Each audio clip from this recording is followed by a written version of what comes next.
पूर्णतः काल्पनिक है। इसमें वर्णित स्थान, पात्र और घटनाएं केवल लेखक की कल्पना का परिणाम है। इनका किसी जीवित या मृत व्यक्ति से कोई संबंध नहीं है। इस कहानी का उद्देश्य केवल मनोरंजन है। कृपया इसे यथार्थ न समझें। आप सुन रहे हैं अद्भुत गाथा, जहां कल्पना, रहस्य और रोमांच मिलते हैं एक नई दुनिया बनाने के लिए। तो तैयार हो जाइए एक ऐसे सफर के लिए जो आपको समय, धर्म और शक्ति के नए आयामों से रूबरू कराएगा। एपिसोड 1, शंभलपुर में जन्मा एक रहस्य। समय की धुरी पर घूमता हुआ कालचक्र, जहां हर हजारों वर्षों में एक ऐसा क्षण आता है जब धर्म और अधर्म की रेखाएं धुंधली होने लगती हैं। शंभलपुर, वो गांव जहां प्रकृति की आवाज सबसे अधिक गूंजती थी। यहाँ के लोग सरल जीवन जीते थे। सुबह सूर्य की पहली किरण के साथ खेतों की हरियाली पर ओस चमकने लगती थी। वृक्षों की शाखाओं पर मोर नाचते थे और नदी के किनारे बच्चे अपने पैरों को पानी में डुबोकर ठहाके लगाते थे।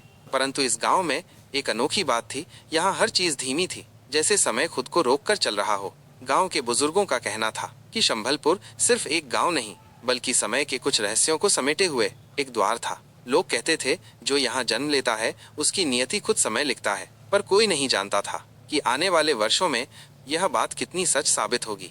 शंभलपुर के दिन सुनहरे थे, पर रातें अजीब थीं। हर रात जैसे ही सूरज डूबता, हवाओं का स्वर बदल जाता। पेड़ों की शाखाएं अजीब तरीके से हिलती, जैसे कोई अदृश्य शक्ति इन्हें छू रही हो। गांव के लोग मंदिर में दीप जलाकर रात को सुरक्षित करने की कोशिश करते थे। पर एक रात वैतरणी नदी का प्रवाह धीमा हो गया और आसमान से कोई तारा नहीं टूटा, बल्कि अंधकार घना हो गया। उस रात कुछ घटने वाला था जिसे कोई रोक नहीं सकता था। गांव के सबसे बुजुर्ग व्यक्ति तंत्र गुरु वशिष्ठ ने मंदिर में बैठे बैठे अचानक कहा, समय अब स्थिर नहीं रहेगा, शंभलपुर बदलने वाला है। लोगों ने उनकी बात सुनी पर अनदेखा कर दिया। उस रात आकाश में बिजली नहीं चमकी, बल्कि गिरा एक जलता हुआ शोला, और उस शोले के भीतर था एक नवजात शिशु। उसके शरीर पर कोई खरोंच नहीं, पर उसकी मुट्ठी में एक अधजली केसरी माला, जिस पर लिखा था कालकेतु, और उसके दोनों हाथों से आग की लपटें उठ रही थीं। उस घटना के बाद शंभलपुर गांव में चीजें बदलने लगीं। बालक बड़ा हुआ, पर उसके सपनों में हर रात एक ही आवाज गूंजती, तू ही है अंतिम प्रकाश, तू ही है काल, और तू ही है अधर्म का अंतिम शिखर। अब 17 वर्ष बीत चुके हैं। कालकेतु अब एक सामान्य युवक नहीं रहा। उसकी आंखों में एक ज्वाला थी और उसकी हथेलियों से कभी कभी अग्नि की लपटें निकल जाती हैं। वो स्वयं से डरता है। उसे नहीं पता उसकी असली पहचान क्या है, और शंभलपुर के लोग उससे डरकर दूरी बनाने लगे, क्योंकि जो उसे देखता उसकी आंखों में अपने पाप जलते देखता। एक रात जब कालकेतु वैतरणी नदी के तट पर बैठकर अपने साथ हुई घटनाओं के बारे सोच रहा था, तभी अचानक से नदी का जल रक्त जैसा लाल हो गया। ये सब देखकर वो डर के मारे वहां से भागा। तभी उसे गांव के मंदिर से शंख और घंटे की ध्वनि की जगह चीखें सुनाई देने लगीं।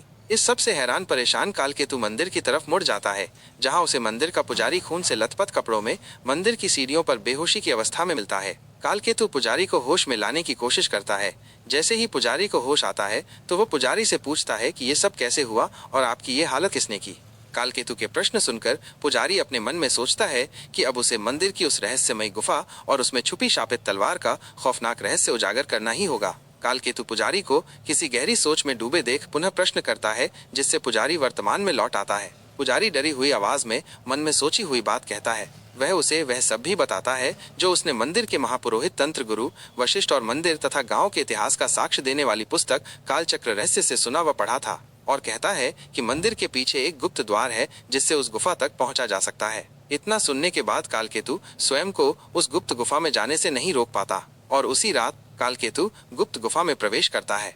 गुप्त गुफा में चारों तरफ काला अंधेरा और इतनी शांति थी कि उसके दिल की धक धक स्पष्ट रूप से सुनाई दे रही थी। गुप्त गुफा में घंटों भटकने के बाद कालकेतु को एक जगह प्रकाश की कुछ किरणें दिखाई पड़ती हैं। उसे वहां एक द्वार प्रतीत होता है। कालकेतु के द्वार को स्पर्श करते ही एक शिला खिसक जाती है। शिला के खिसकते ही इतना प्रकाश बाहर आता है कि कालकेतु की आंखें चकाचौंध से स्वतः ही बंद हो जाती हैं। जब कालकेतु आंखें खोलता है तो स्वयं को एक काली ऊंची शिला के पास पाता है। शिला के ऊपर हवा में लटकी सुनहरी चमकती शापित तलवार, जिससे निकलती सुनहरी रोशनी आकाश को चीर रही थी। कुछ हुआ। शापित तलवार कालकेतु के हाथों में आते ही रोशनी रहित और काली तलवार में परिवर्तित हो जाती है। जब कालकेतु शिला के ऊपर देखता है तो उसे वहां श्वेत शब्दों में लिखा एक नाम दिखाई देता है, नंदिका। जैसे ही तलवार उसके हाथ में आई, पूरी गुफा धधक उठी और उसे दिखाई देने लगे सैकड़ों वर्षों पुराने दृश्य, देवताओं की सभा, असुरों की चालें और एक युद्ध जो अभी शुरू भी नहीं हुआ था। और तब अंधेरे से आवाज आई, सत्य वही है जो समय के पार हो, और वो समय अब पास है। एक नए युग की शुरुआत हो चुकी है, जहां देवता छुपे हैं और राक्षस खुले आम चलते हैं, जहाँ धर्म एक भ्रम है और अधर्म एक प्रयोग। कौन है कालकेतु? कोई देवता या दानव? क्या कालकेतु ही है वो भविष्यवाणी वाला योद्धा, या फिर ये सब किसी अन्य शक्ति का खेल है?